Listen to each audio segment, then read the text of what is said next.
بسم الله الرحمن الرحيم والحمد لله رب العالمين والصلاة والسلام على أشرف المرسلين سيدنا محمد وعلى آله وصحبه أجمعين. الحكم العقلي وأقسامه, rational judgment and its type.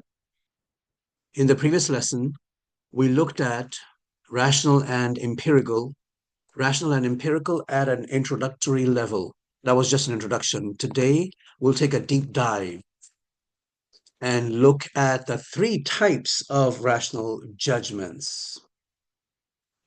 A rational judgment, what exactly is a rational judgment? It's to mentally judge a matter to be true or false without basing your judgment on repetition of events, experimentation, or legislation by a legislator.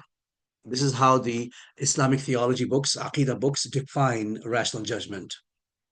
Let's break this definition down a little bit. It's to mentally judge something to be true or false, mentally. So you're sitting in your room, you're thinking, and you are not basing your judgment on repetition of events. What does that mean? It means that I'm sitting in my room, let's say I'm sitting outside under a tree, and I look up and there's an apple, and the apple starts to fall. The apple fell.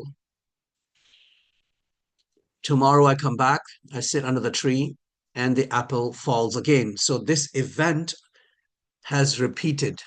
That's not rational judgment. I make a judgment that the apple falls from the tree. That judgment is an empirical judgment. It's something that I observe happening repeatedly. That's not a rational judgment. Rational judgment is not something that depends on repetition. Without repetition, you can arrive at just by thinking. For example, 1 plus 1 is equal to 3. I don't need some event happening twice or repeating to conclude that. I can think about it and can make the conclusion. Similarly, any experimentation, if I do an experiment in science, like for example, I let a ball go, the ball drops. I let the ball go. Every time I let the ball go, it drops. That's experimentation. Or legislation by a legislator. Legislation by a legislator. For example, the laws of halal and haram. If I say alcohol is haram, okay, I make a judgment that yes, it's true that alcohol is haram. That type of judgment based on the legislation of a legislator, that's hukum shar'i. We studied the 5 different types of ahkam shar'iyah. That is not a rational judgment. Rational judgment is, as I said before, it's something you do mentally. Now, there are 3 types of rational judgments: necessary al-wajib, impossible al-mustahil, and possible al-mumkin. Let's look at these 3 types.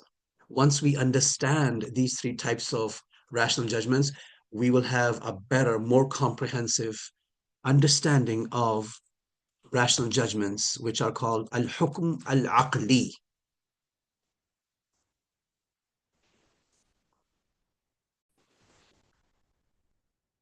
All right, the first type of rational judgment is necessary al-wajib, something that must necessarily exist. It's what they call necessarily existent. A sound intellect cannot accept that it fails to exist. It cannot accept the non-existence of something. When that happens, the judgment, the rational judgment, al-hukm al-aqli, is al-wajib. Wajib must be in existence. For example, a physical body, physical body could be anything that you can see or smell or taste or touch, the 5 senses. A physical body must occupy some space. It is impossible for a sound intellect to imagine a physical body that fails to occupy space. So the judgment we make about this statement here that a physical body occupies space. It's true, and it must necessarily be true, necessarily existence. That is al-wajib. Similarly, existence of Allah is al-wajib. The hukum aqli of existence of Allah is wajib. Scholars have rationally proven the existence of God. A sound intellect cannot imagine the non-existence of Allah. So those are some of the things that are judged by the intellect to be wajib. Allah exists. Yes, it's wajib. A physical body must occupy space. Yes, wajib must be true at all times. Here, there, on the earth, in the solar system, everywhere in the universe. A physical body must occupy the space. That's called necessary. And this is al-wajib.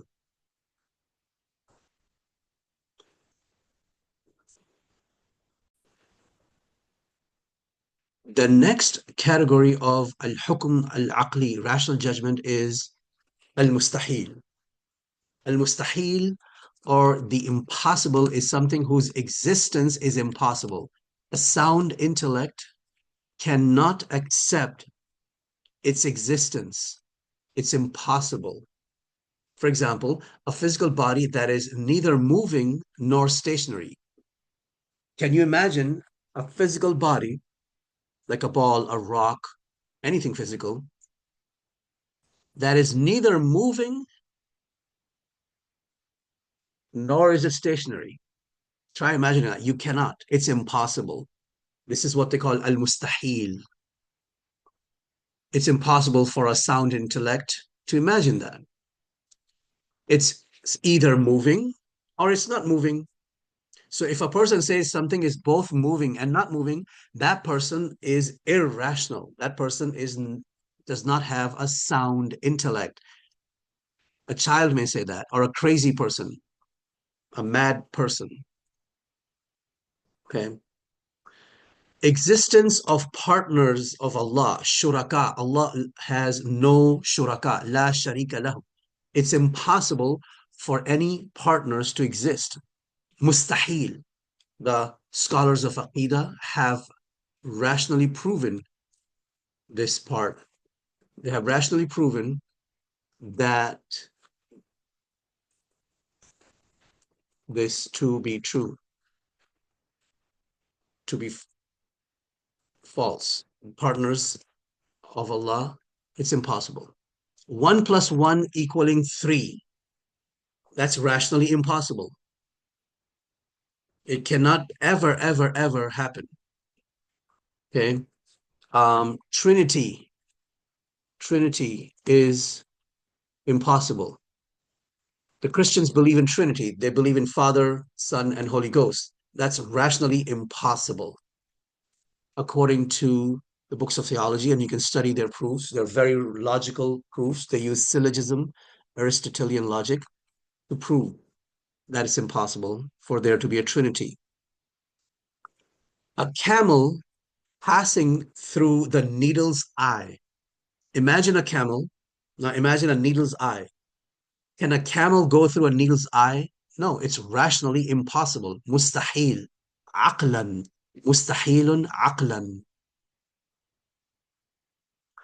However, if the camel becomes extremely small, micro camel, then it can go through, right? But the camel, as it is, as we all know camels to be, it's impossible.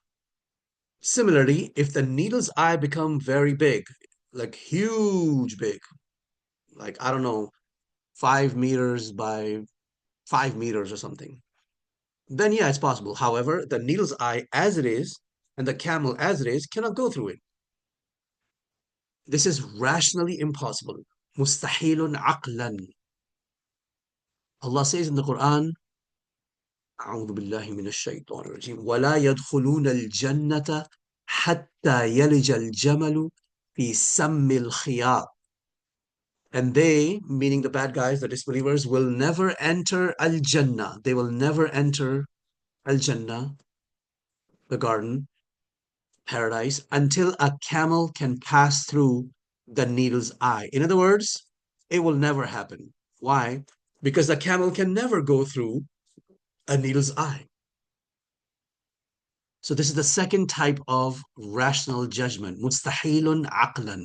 The first type of rational judgment is wajibun aqlan. Aqlan means rationally, rationally.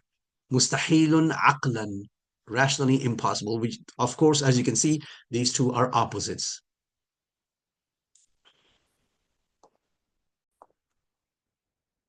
The third category is possible, something that is possible. Al-mumkin. It's also called al-jaiz. Is something that may or may not exist. For example, a sound intellect can imagine its existence as well as non-existence. For example, Zaid can exist, Zaid may not exist. A pink elephant, is it possible for a pink elephant to exist? Yeah, it's possible. It's not impossible. It's unlikely. It's empirically impossible, but rationally possible. Okay. It's rationally possible, even if it's empirically impossible, meaning that there's no, you know that there are no pink elephants. How do you know that there are no pink elephants? Because no one has ever seen pink elephants. You can go all over the world and you will probably not see pink elephants. However, if it's possible, conceivable, jaizun, then it's classified as rationally possible or conceivable, even though even though it's rational, empirically impossible. So something existing, something that is not Allah, anything that is not Allah may or may not exist rationally. It's conceivable. Okay. So that's the key word here, conceivable, right? We know there are no pink elephants, but we can never prove that there are no pink elephants rationally. We can only uh, uh, prove it empirically, in the sense that up until now, no one has ever seen pink elephants. Therefore, there are no pink elephants. But it's possible for Allah to create a pink elephant. Maybe a pink elephant exists somewhere out there in a remote jungle that no one has ever been to. It's possible.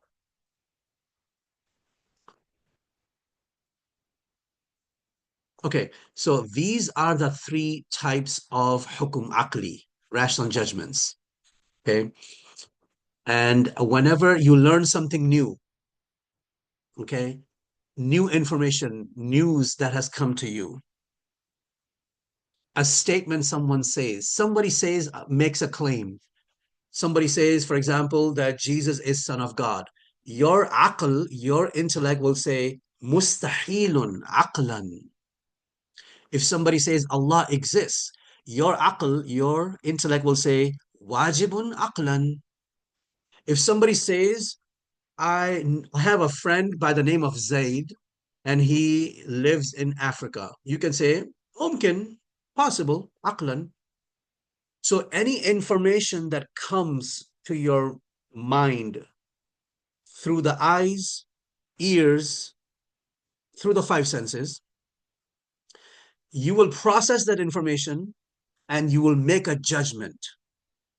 And that judgment can only be one of these three things: necessary, impossible, or simply possible.